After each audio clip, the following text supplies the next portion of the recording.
Let me say what Britain can do, right? And let me just give you a glimpse of Iran's network in the UK that the government is allowed to set up. You've got 5 Islamic centres in this country. The heads of these Islamic centres are directly appointed by the Supreme Leader. They have affiliated charities, right? You have Islamic colleges.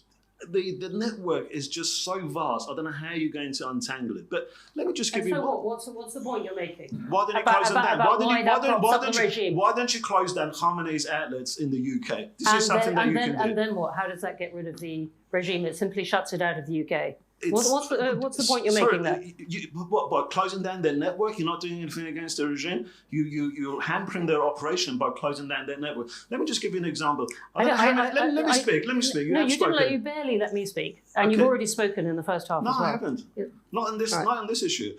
I don't know how many of you read the Times expose that we had about the architect of the mandatory hijab and morality police. He lives in Iran, he's got a government position, but he's also a UK resident. He's got economic activities here. He's a director of Islamic Human Rights Commission.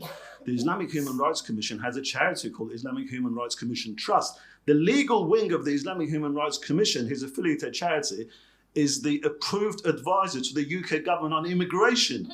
They've had 200 people in this country advise the UK government to settle in this country. And they're not opponents of the regime. They are the regimes. If you're not worried about Iran, at least be worried about your own security. Okay. What are you doing allowing the Khamenei's networks to take roots in this country? Thank you, sir. I'll stop you there. I mean, I think we have 2 valid points. It's clear that there are